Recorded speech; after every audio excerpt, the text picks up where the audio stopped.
My name is David.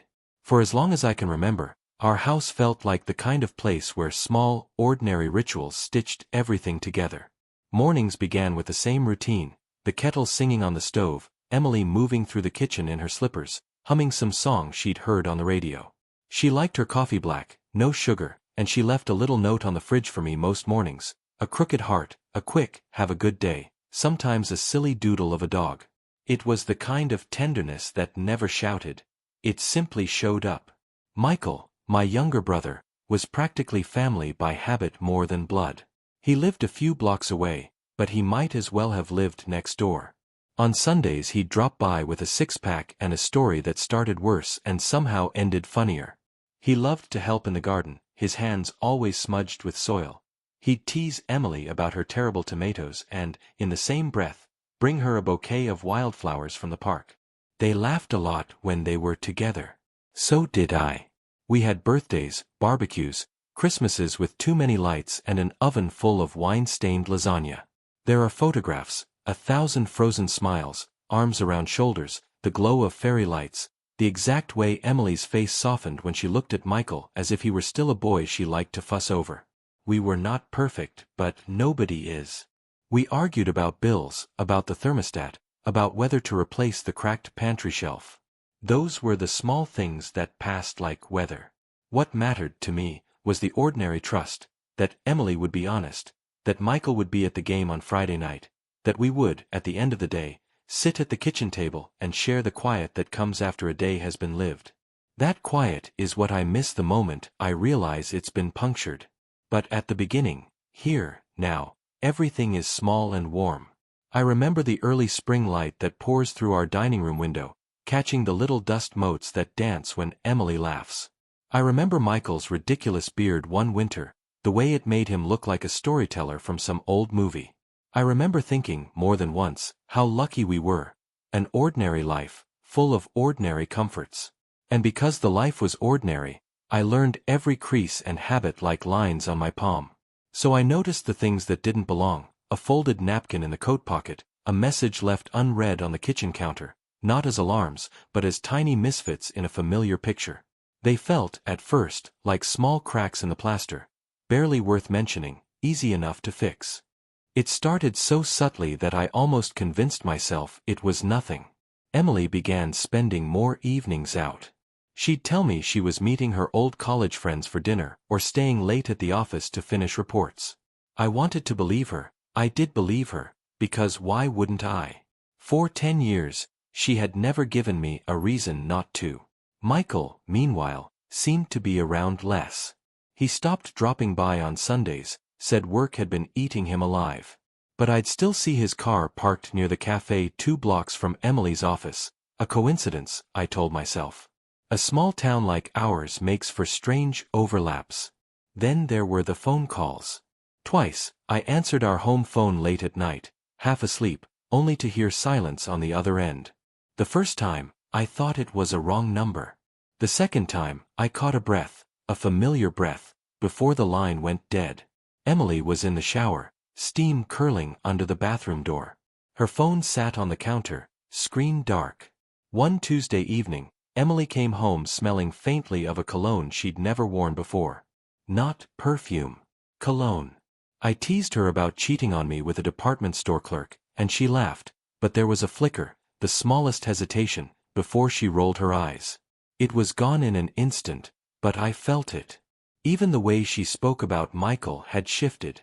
She used to call him, your brother, or Mike. Lately, it was just, Michael, with a softness in her voice that didn't used to be there. Once, she told me he'd helped her carry groceries to the car after work. Perfectly normal. Except I hadn't mentioned that Michael had been in that part of town at all.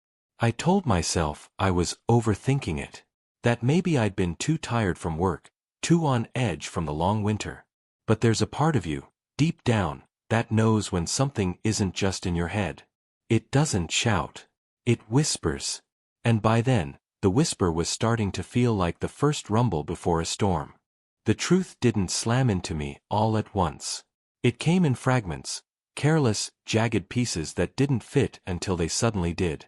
It was a Saturday morning in early May, warm enough for Emily to open the kitchen window while she made breakfast. I was pouring coffee when her phone, left face up on the counter, lit up with a message. I didn't mean to look, not really, but my eyes caught the name anyway. Michael. The preview line read, "Last night was worth every risk." My hand froze halfway to the mug. I told myself it could mean anything. Maybe they'd gone to some event together, maybe it was about a poker game or some inside joke. I forced myself to put the cup down, to keep my voice steady. "Who's texting you so early?" I asked lightly. Emily glanced over her shoulder. For a split second, her smile faltered. Then she slid the phone into her pocket and said, "Just work stuff." I nodded. I even managed to smile back. But something inside me tightened, the way a rope does when you start pulling on one end. Later that week, I saw Michael outside a small wine bar downtown. He wasn't alone. A woman stood close to him, laughing at something he'd said, her hair catching the streetlight. I stepped closer, just enough to see that it wasn't a woman. It was Emily. They didn't see me. I stood in the shadow of a shop doorway, watching as Michael rested his hand on her back, guiding her inside. They looked like a couple who belonged to each other, easy, comfortable, unguarded. And it wasn't just the way he touched her, it was the way she let him. I should have confronted them right there, but I didn't. I walked away. My hands shook the entire drive home, but my mind was already doing something strange. It wasn't panicking. It was planning. Because, if this was what I thought it was, I wasn't going to blow up in a shouting match in some wine bar. No.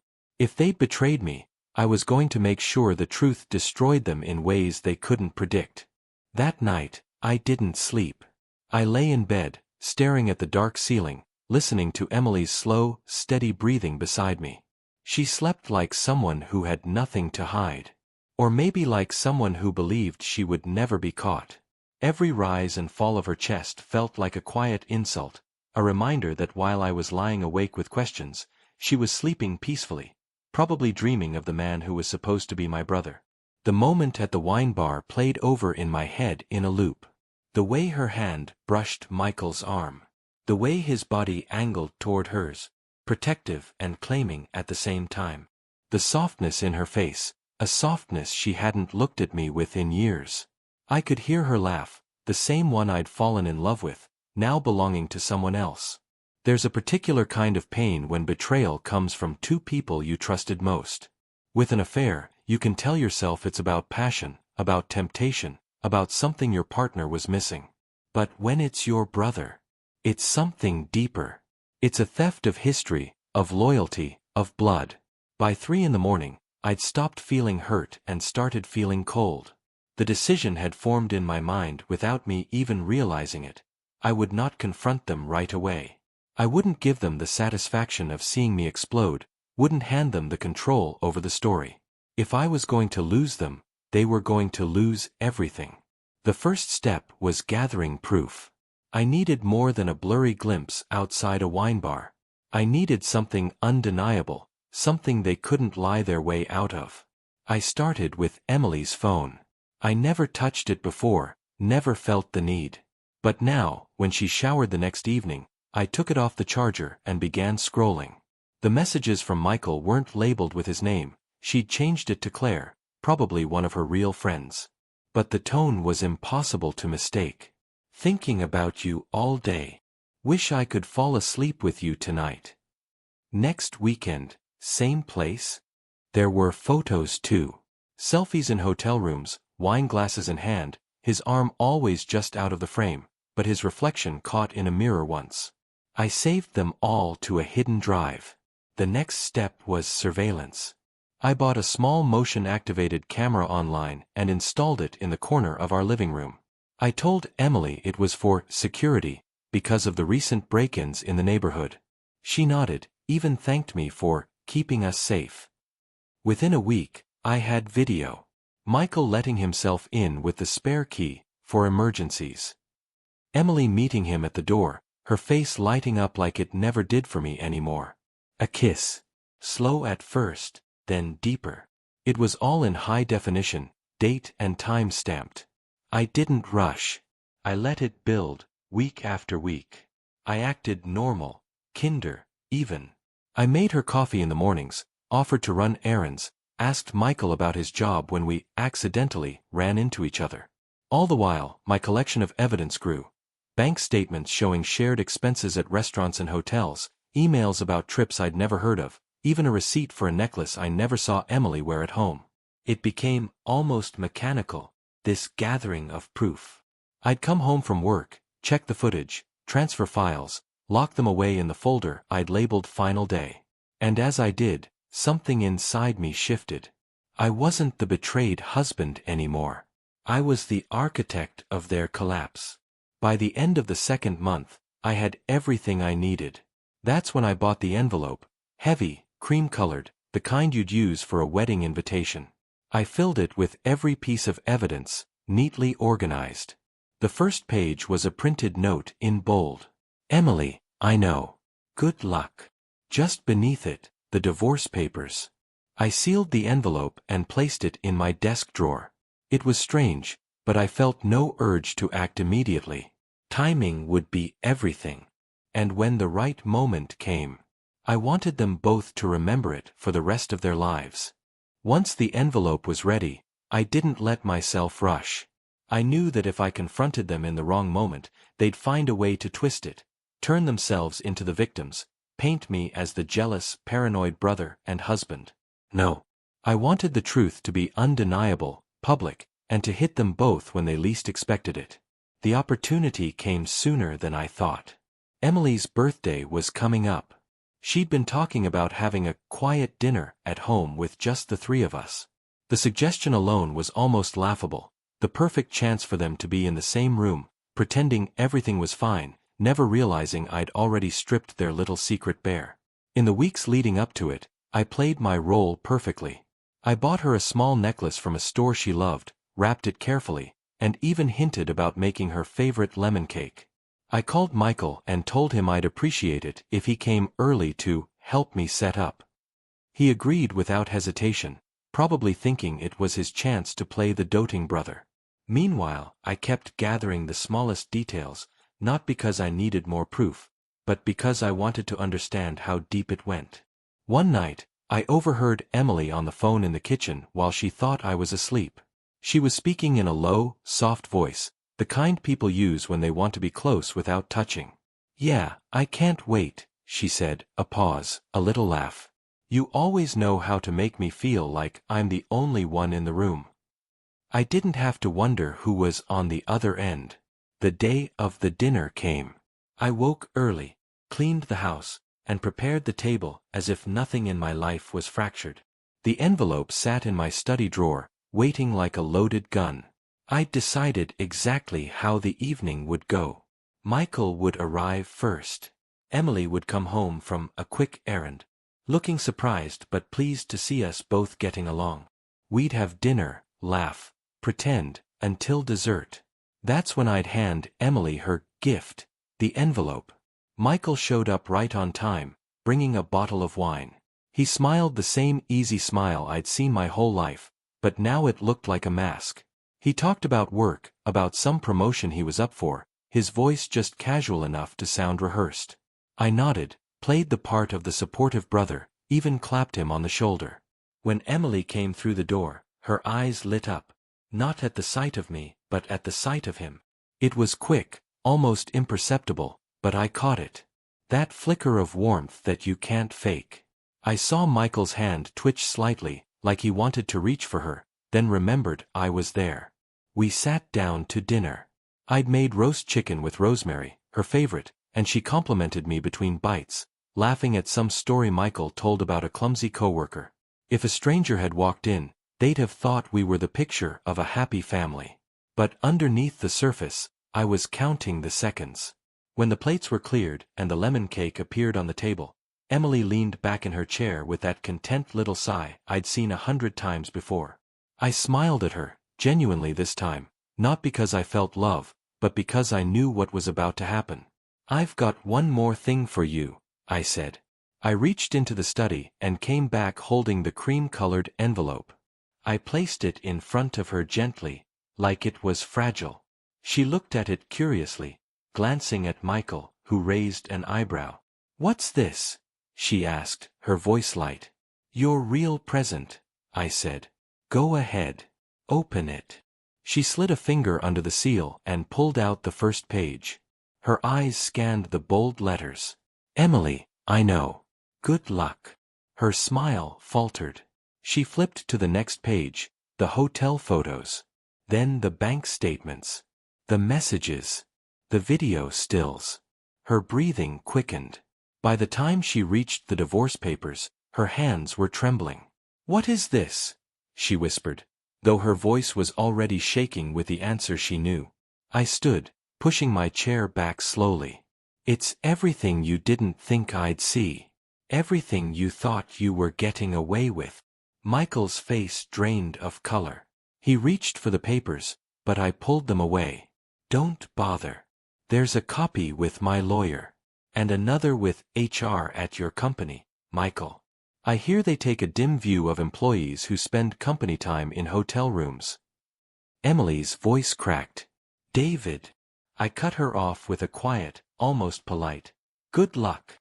Then I walked out, leaving them frozen at the table. The last thing I heard before the door closed was Emily's panicked cry, the sound of papers scattering across the floor. The night air felt sharper than usual when I stepped outside, like it was cutting through more than just my skin.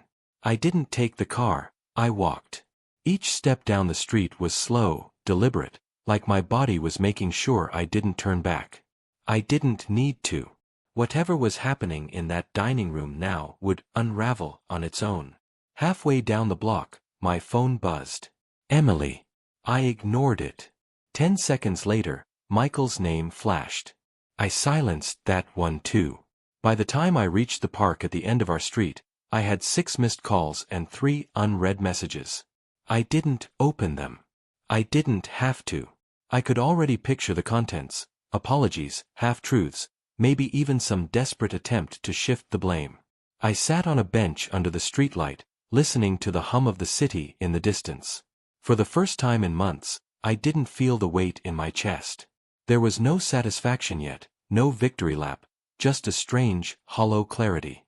The kind you get after a storm passes, when the air is too still, and you're not sure what's going to move first. Around midnight, I finally turned my phone back on. The first voicemail was Emily, her voice raw. "David, please, you don't understand, it's not. I mean, it is, but it's not what you think. Can we just talk? Please, don't do anything rash." The second was Michael. "Look, I know you're pissed, but we can work this out like adults. Don't drag this into work, man. You'll regret it too." I didn't save either of them. Instead, I opened my email and sent 2 messages, one to my lawyer, confirming the delivery of the divorce papers, and another to Michael's HR department, attaching the file of time-stamped photos and receipts. No explanation, no commentary, just evidence. The truth was self-explanatory. The days that followed blurred together. Emily moved out within 48 hours, taking only clothes and a few personal things. She didn't ask for much else, probably because she knew a court would side with me given the evidence. The house felt quieter without her, but not in a bad way. More like I could finally hear my own thoughts again. Michael didn't call after the first night. I heard through mutual friends that he'd been suspended from work pending an internal investigation. No one knew the details, but in a town this size, whispers traveled fast. I didn't confirm or deny anything. I didn't need to. One afternoon, about a week after the dinner, Emily showed up at my door. She looked tired, eyes red, makeup smudged, hair pulled back like she hadn't bothered to care. "David, she hesitated, staring down at her hands. "I want you to know I never meant to hurt you." I leaned against the doorway, arms crossed. "You did mean to do it. You just didn't mean to get caught." Her lips pressed together, but she didn't argue. I thought, maybe we could talk. Just once. For closure. I considered it for all of 2 seconds. Then I shook my head. "Closure is something you find on your own. You'll get there." And I closed the door. It wasn't about revenge anymore. I realized that, as the weeks passed, revenge implies you're still tied to the person who hurt you, still invested in how they feel. What I wanted, what I had now, was distance. Freedom. The envelope had been the ending they didn't see coming, but it was also the beginning of something I hadn't felt in years. My life, without the weight of their lies. A month later, I ran into an old friend at a cafe.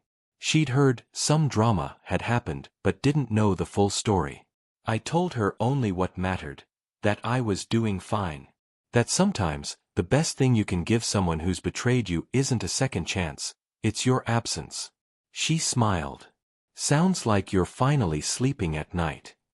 I took a sip of my coffee, felt the warmth spread through me, and realized she was right. Because I wasn't just sleeping. I was dreaming again. If I thought the fallout would be quick, I was wrong. The thing about betrayal, especially one that involves family, is that it doesn't just end when the guilty parties leave your life. It leaves ripples. They move outward, touching every connection, every conversation, every family gathering like a stain that won't wash out. The first ripple hit when my mother called. I knew it was coming. She'd always been the one to try to smooth things over when there was conflict. "David," she began in that careful tone people use when they know they're stepping onto thin ice, "I've been talking to Michael. He says this is all just a misunderstanding." I let out a humorless laugh. A misunderstanding? Did he misunderstand the hotel receipts? The photos? The fact that his hands were all over my wife? She sighed. "I'm not saying it's right, but he's your brother. Family's important." "Family is important," I agreed, "which is why you don't sleep with your brother's wife." There was a long pause on the line. "You've changed, David." "No, Mom," I said quietly. "I just finally stopped pretending." The second ripple came at work. A few colleagues had heard whispers about what happened with Michael, and though they tried to act casual, there was an unspoken curiosity in their eyes. It didn't bother me much. I'd already decided the people whose opinions mattered would judge me on my own actions, not the drama surrounding my personal life. Still, I kept my responses short whenever someone brought it up. "Yeah, it's been a rough few months." "No, I don't want to talk about it." Eventually, they stopped asking. But the biggest ripple came from within myself. I hadn't realized how much of my identity had been wrapped up in keeping the peace, in being the person who held things together no matter what. 4 years, I'd put Emily's needs before mine, tried to be a good brother even when Michael didn't deserve it, avoided conflict at all costs. When I walked out of that dinner, envelope left behind, I didn't just end a marriage. I ended that version of myself. It was terrifying at first. There's a strange comfort in being the forgiving one, the one who lets things slide. You don't have to make hard choices, you just swallow your pride and keep going. But now I had no one to protect but myself, and that meant learning how to actually live with that freedom. I started small. Saturday mornings used to be for running errands Emily had planned. Groceries, dry cleaning, trips to that overpriced farmer's market she loved. Now, they were mine. I went to a small diner down the street, ordered black coffee and pancakes, and read the newspaper cover to cover. Nobody was waiting for me to come home. Nobody cared how I spent my time. Then I took a weekend trip to the coast, something Emily had always said was too boring for her. I spent hours just walking along the shoreline, letting the wind cut through my hair, feeling the sand shift under my feet. It wasn't exciting, but it was mine. One night, I got an email from Michael. It wasn't an apology. Not really. It was more of a justification. Things between you and Emily weren't working. We didn't mean for it to happen, but we made each other happy. I hope someday you can understand. I didn't reply. There was nothing left to say. Understanding wasn't the issue. The issue was that he thought happiness was an excuse for betrayal. Over time, the calls from my mother became less frequent. I think she realized I wasn't going to be swayed, that there would be no big family reconciliation where we all hugged it out. The truth had drawn a permanent line between me and Michael, and I wasn't stepping over it. It's funny, People always talk about closure like it's something you get from the person who hurt you. But I've learned closure is something you give yourself. It's the moment you decide you don't need their apology, their explanation, or their approval to move forward. A few months later, I found myself back at the same cafe where I'd seen my friend. I was sitting at a corner table, working on my laptop, when I noticed a couple at the next table. They were laughing, leaning toward each other, hands brushing. It was the same body language I'd once seen between Emily and Michael. For a moment, it brought back a flicker of the old ache. But then I realized something. That ache wasn't about them anymore. It was about the man I used to be. The one who ignored his instincts, who let things slide, who thought loyalty meant silence. I'm not that man anymore. And as I left the cafe, stepping into the crisp afternoon air, I knew one thing for certain. The envelope had ended more than a marriage. It had started the rest of my life. The days turned into weeks, and slowly, I began to rebuild what had been shattered. Not just the physical space of my home, but the inner world I'd lost sight of for so long. The silence left by Emily and Michael's absence was heavy at first, but it grew into a kind of sanctuary. No more whispered lies behind closed doors. No more stolen moments disguised as innocent errands. Just peace. I took to waking early, long before sunrise, when the world was still quiet and the sky tinged with pale blue. I'd brew a strong cup of coffee and sit on the porch, watching the neighborhood slowly come to life. The way the first birds began to sing, the faint hum of distant traffic, the soft rustle of leaves in the morning breeze. Those moments became my new ritual, a meditation of sorts. In the stillness, I faced my own thoughts. No distractions, no noise, just me and the slow unfurling of a life I had to learn to live again. Rebuilding wasn't just about solitude, though. I reached out, to friends I'd neglected, to family members who had been caught in the crossfire of the drama. Some relationships were easy to mend, others were too fragile, broken beyond repair. But even the painful losses taught me something. Healing requires honesty, courage, and sometimes, the grace to let go. Work became my refuge, a place where I could channel my energy into projects and goals that didn't involve heartbreak. I started pushing myself harder, taking on challenges I'd avoided before. With every task completed, every success acknowledged, I felt a little more like myself. One afternoon, while organizing my study, I found the envelope, the same one I'd handed to Emily that fateful night. I hadn't opened it since. I held it in my hands, the edges softened by time. There was a strange sense of closure in that moment. Not because I needed to relive the pain, but because I had taken control. I was no longer the victim. I was the survivor. I put the envelope away in a locked drawer, a symbol of a chapter closed, a testament to the strength I didn't know I had until I needed it most. In the months that followed, I also rediscovered old passions. Photography, something I'd loved in college but abandoned for practicality, became a new outlet. I took my camera on weekend hikes, capturing light filtering through trees, the quiet dignity of abandoned buildings, the intricate patterns of frost on a windowpane. Each photo was a small victory, a reminder that beauty exists even after loss, that life continues in shades and textures beyond pain. Sometimes, late at night, memories would drift back, the laughter, the warmth, the betrayal. But instead of feeling anger or sadness, I began to feel something else, acceptance. Not of what they did to me, but of the fact that their choices were theirs alone. I couldn't control their actions, only my response. And I chose to reclaim my life. One morning as I sipped coffee on the porch, a neighbor stopped by, a woman named Claire, someone I'd waved to in passing but never really talked with. She handed me a small potted plant, a peace lily. "Thought this might brighten your day," she said with a soft smile. I accepted it, feeling a warmth that surprised me.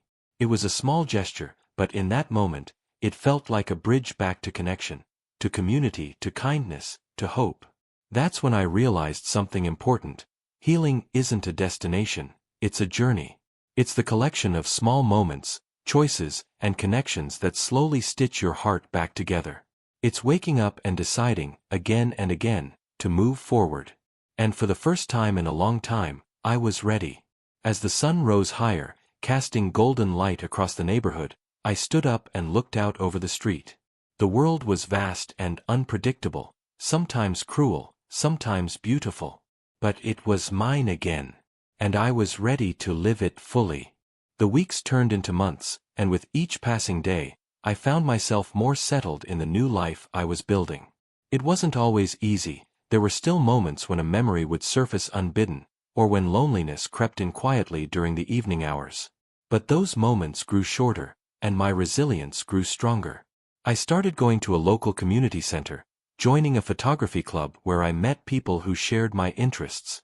It was refreshing to engage in conversations that didn't revolve around betrayal or heartbreak.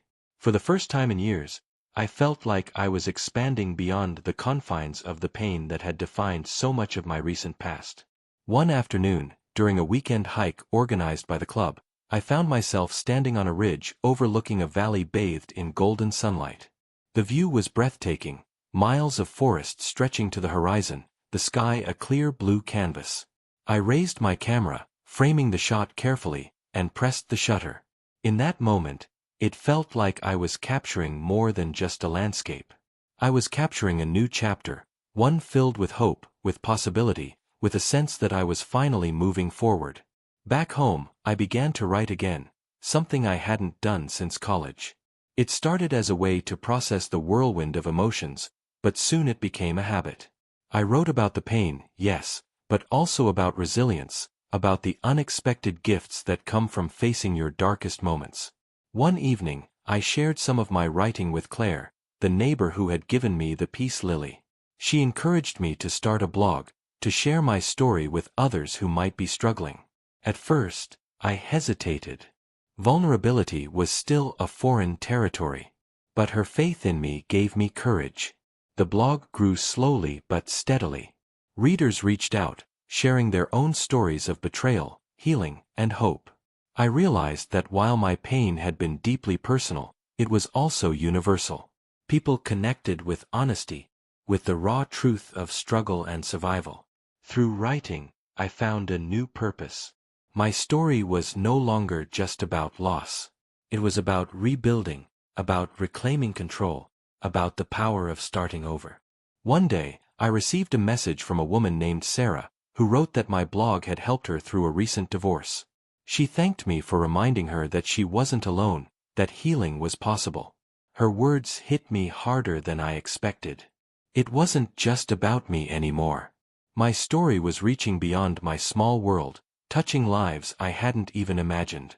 Around that time, I reconnected with an old college friend, Mark. We met for coffee, catching up on years of missed conversations. Mark had been through his own struggles, and we found solace in sharing our journeys.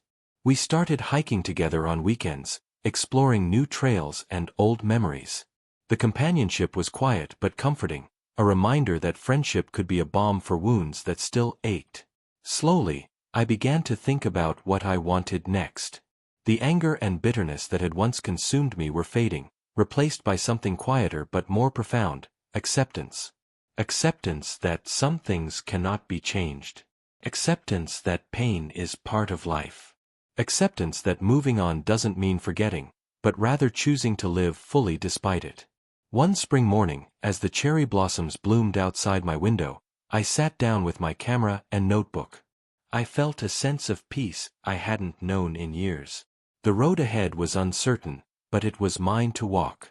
And for the first time, I was truly ready. The solitude that once felt like a void gradually became my sanctuary. I learned to appreciate the quiet moments, those in-between spaces where there's nothing but you and the slow rhythm of your own breath. At first, solitude had felt like loneliness, a reminder of all I had lost. But over time, it revealed itself as something else entirely, a chance to reconnect with myself, to understand who I was beneath the layers of hurt and betrayal. I began keeping a journal, writing not just about the past but about my hopes, my fears, and the small victories each day brought. Some entries were raw and angry, others were filled with gratitude for things I'd overlooked before, a warm cup of coffee, a good book, the smile of a stranger. One morning, while walking through the neighborhood park, I noticed an elderly man sitting alone on a bench. He was feeding the birds, his hands steady despite their age. Something about the peacefulness of the scene struck me. I sat beside him, and we started talking. His name was Henry, a retired teacher with stories that spanned decades. We shared memories, talked about loss and resilience, and for the first time in a long while, I felt truly seen, not as a victim or a broken man, but as a fellow traveler on life's winding path. Our friendship became a lifeline. Henry's wisdom and gentle humor helped me see that healing isn't linear, that some days will be harder than others, and that's okay. Meanwhile, my photography flourished. I began experimenting with new styles, black and white portraits, abstract landscapes, candid shots of everyday life. Through the lens, I discovered new ways to express what words sometimes failed to capture. I submitted some of my work to local galleries, and to my surprise, a few pieces were selected for a community exhibition. Standing among my photographs, watching strangers pause to study them, I felt a surge of pride and accomplishment. It was a reminder that from pain can come creation, and from solitude, connection. Socially, I started opening up more. I accepted invitations I would have declined before, reached out to old friends, and even joined a weekly book club. The conversations were sometimes awkward at first. There's a vulnerability in sharing your story, but with each exchange, the walls I'd built around myself began to crumble. I realized that strength isn't about hiding your scars, it's about letting others see them and still standing tall. One evening, after a book club meeting, I walked home under a sky streaked with stars. The cool air was filled with the scent of blooming jasmine, and I felt a calm settle over me, a deep knowing that despite everything, life goes on. I thought about Emily and Michael, not with bitterness, but with a quiet understanding that some people are only meant to be chapters in your story, not the whole book. And I thought about myself, the man who had been broken, who had found a way to heal, and who was still learning how to live with grace. The path ahead was still uncertain. There would be challenges, setbacks, and moments of doubt. But now I faced them with something I hadn't had before, hope. Hope that the future held more than pain, that it held joy, love, and new beginnings. And as I turned the key in my front door and stepped inside, I smiled to myself. Because I was finally home, inside my own life. With the passage of time, I began to realize that healing is not a destination but a continuous process, like walking down a long road that twists and turns unexpectedly. I learned to welcome the detours instead of fearing them, knowing that every step, even the difficult ones, was part of my growth. One morning, I woke up with a sense of possibility I hadn't felt in years. The house was quiet, the sunlight filtering gently through the curtains. I brewed my coffee and sat by the window, watching the world wake up. It struck me how much life was happening all around me, neighbors greeting each other, children laughing on their way to school, birds fluttering in the trees, and here I was, a part of it again. I decided it was time to open myself up to new experiences. The photography club had been a good start, but I wanted more. I began volunteering at a local community center, helping organize events and workshops. It felt good to contribute, to be part of something bigger than myself. At the center, I met people from all walks of life, each with their own stories of struggle and triumph. Their resilience inspired me, and I found that by listening to their journeys, I was learning more about my own. One volunteer coordinator, Lisa, took a special interest in me.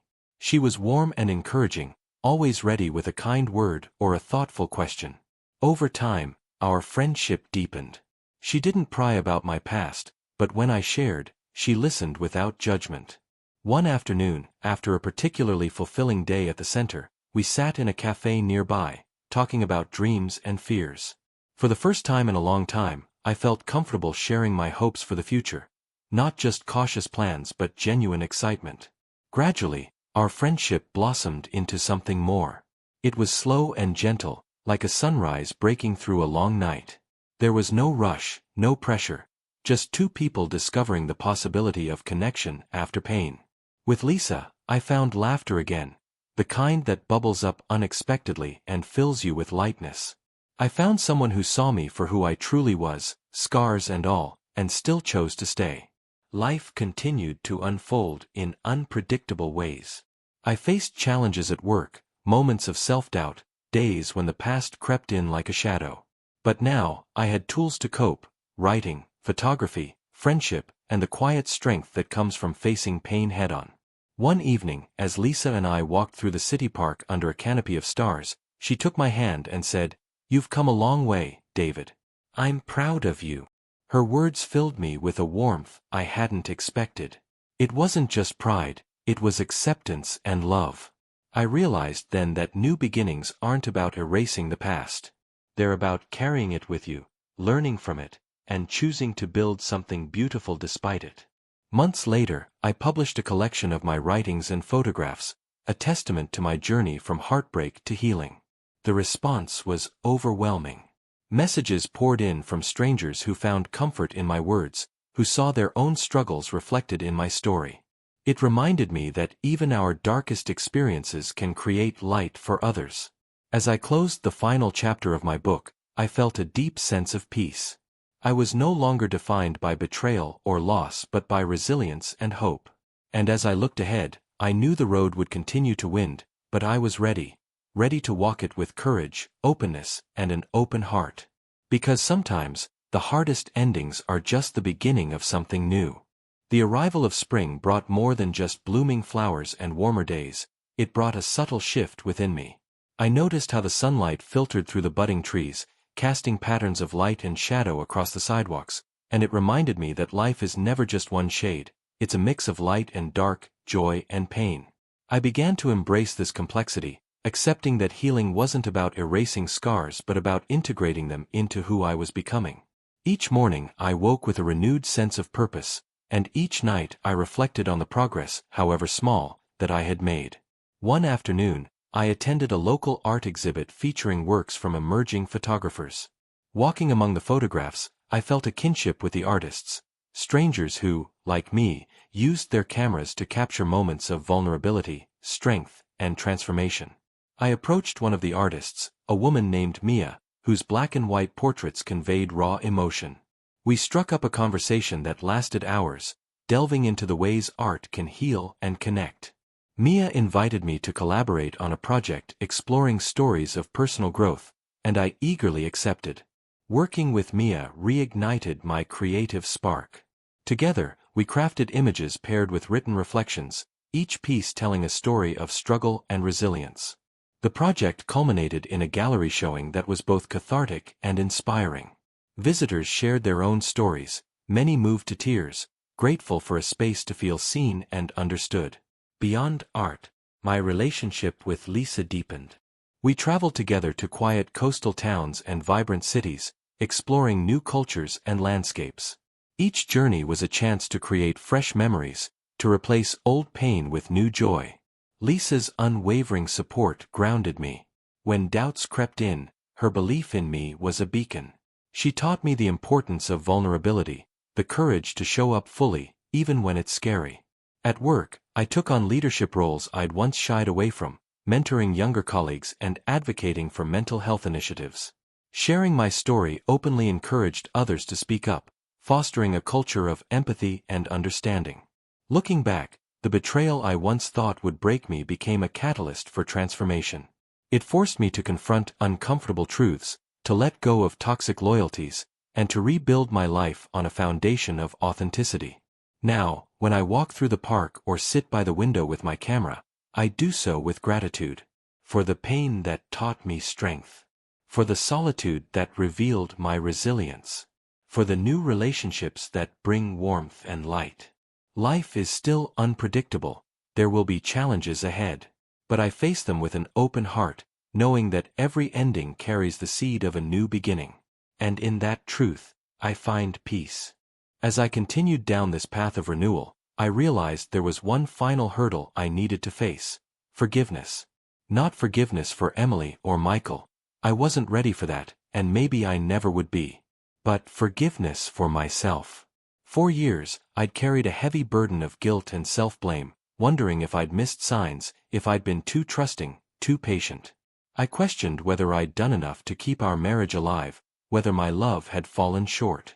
That kind of self-recrimination is exhausting. It traps you in a cycle of regret and pain that keeps you anchored in the past. One quiet evening, I sat on my porch with my journal, the pages filled with memories and reflections. I wrote about the anger I still felt, the sadness, and the confusion. Then I paused and asked myself a question: what would it take to forgive myself? The answer wasn't immediate, but it came slowly, like dawn breaking over the horizon. It would take compassion, the same kindness I'd offer a dear friend who had made mistakes. It would take acceptance, recognizing that no one is perfect, that we all stumble and fall. It would take release, letting go of the weight that kept me chained to past pain. I began practicing this forgiveness in small ways. When harsh thoughts about myself surfaced, I'd gently remind myself that I had done the best I could with what I knew at the time. When memories of betrayal burned fresh, I'd breathe deeply and choose to focus on the strength I'd gained since. It wasn't easy. Some days were harder than others. But with each act of self-forgiveness, I felt a little lighter, a little freer. Around this time, I also found myself reconsidering my relationship with Emily. Not as a wife betrayed, but as a human being who had made choices that hurt us both. I realized that holding on to bitterness only perpetuated pain. Forgiving her didn't mean excusing what happened, it meant freeing myself from the prison of resentment. This shift allowed me to finally let go of the last ties that bound me to that chapter of my life. I stopped obsessing over what could have been and started focusing on what was still possible. One afternoon, I visited the spot where Emily and Michael had been caught, the small wine bar downtown. I sat quietly at a corner table, reflecting on how much had changed. The pain of betrayal was still there, but it no longer defined me. Instead, it was a thread woven into a larger tapestry, one of growth, resilience, and hope. Leaving the bar, I felt a sense of closure I hadn't known before. Forgiveness wasn't a destination, it was a journey I was willing to take, one step at a time. As I walked home under the fading light of dusk, I looked up at the sky, the stars beginning to appear like distant promises. And in that quiet moment, I understood. Healing isn't about forgetting. It's about choosing peace, choosing freedom, choosing life. And with that choice, I was finally ready to move forward, whole, hopeful, and open to whatever came next. With forgiveness beginning to settle in my heart, I found myself more open to building a future that wasn't haunted by the past. It was as if I was laying the first stones of a new foundation, one built on honesty, self-respect, and the lessons I had learned from the storm. I began taking better care of myself, physically and emotionally. Mornings started with light stretches and walks in the park. I joined a yoga class where the focus wasn't just on the body but on mindfulness, being present in each moment without judgment. The practice helped me slow down, to appreciate the little things, the warmth of the sun on my skin, the sound of leaves rustling, the simple act of breathing. At work, I found new motivation. My projects flourished, and I even started mentoring a junior colleague named Alex, who reminded me of myself years ago, eager but uncertain. Watching Alex grow reignited my passion for leadership and gave me a sense of purpose beyond personal struggles. Outside of work, my friendship with Lisa deepened into something profound. We shared quiet evenings cooking meals, discussing books and dreams, and simply enjoying each other's presence. With her, I felt a balance, the calm after the storm. I also began reaching out to family more intentionally. While the wounds with Michael remained unhealed, I worked to strengthen bonds with my parents and siblings. It wasn't about pretending everything was perfect, but about building a support network that embraced honesty and compassion. One weekend, Lisa and I volunteered at a local shelter. Serving meals, listening to people's stories, and offering small kindnesses reminded me how interconnected we all are. It shifted my focus from my own pain to the shared human experience, a reminder that suffering and healing are universal. In the quiet moments, I often reflected on how far I'd come. From the man crushed by betrayal to someone who had reclaimed his life, it felt almost surreal. I was no longer defined by the mistakes of others or my own fears.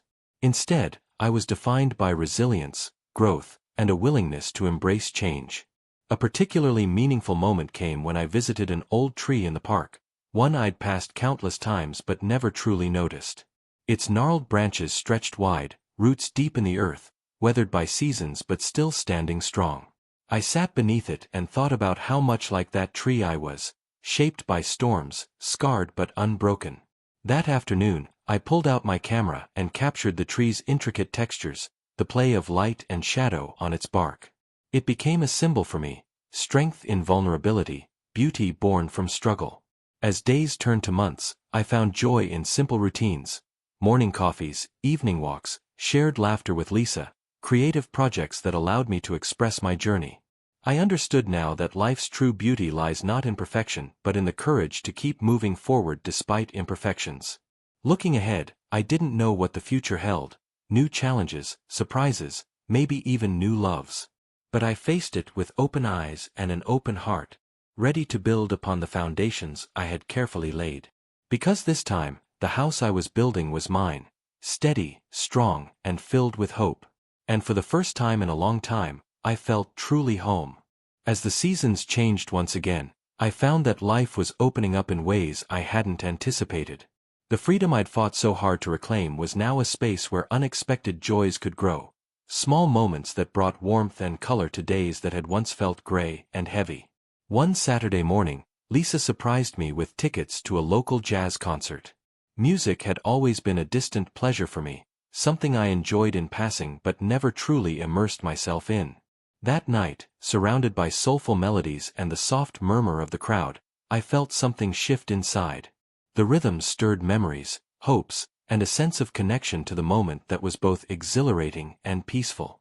After the concert, we walked along the city streets, the cool air filled with the scent of rain and blooming flowers. Lisa squeezed my hand gently and smiled, saying, "It's good to see you like this." Her words carried a quiet affirmation that I was healing, not just surviving but beginning to truly live. At work, new challenges came my way. I was offered the chance to lead a major project, something I would have hesitated to take on before. But this time, I welcomed the responsibility. With every meeting, every decision, every hurdle overcome, my confidence grew. I realized that the trials I'd endured had forged a resilience I hadn't fully acknowledged. Beyond career and relationships, I began to explore my city with fresh eyes. Weekends were spent wandering art galleries, trying new cafes, and attending workshops, from pottery to creative writing. Each experience was a reminder that life held endless possibilities if I was willing to seek them out. One day, while visiting a small bookshop, I stumbled upon a journal with a leather cover and thick pages. Inspired, I bought it and began a new practice: writing letters to my future self. I wrote about hopes, fears, dreams, and the lessons I wanted to carry forward. It became a ritual, a dialogue between who I was and who I was becoming. Through it all, Lisa remained my steady companion. We shared laughter, quiet moments, and dreams for the future. Our relationship wasn't perfect, but it was real, built on trust, respect, and an understanding born of shared experience. One evening, as we watched the sunset from a hill overlooking the city, I realized how far I'd come from that night when I first handed Emily the envelope. The pain, the betrayal, the shattered trust, they were still part of my story, but they no longer controlled it.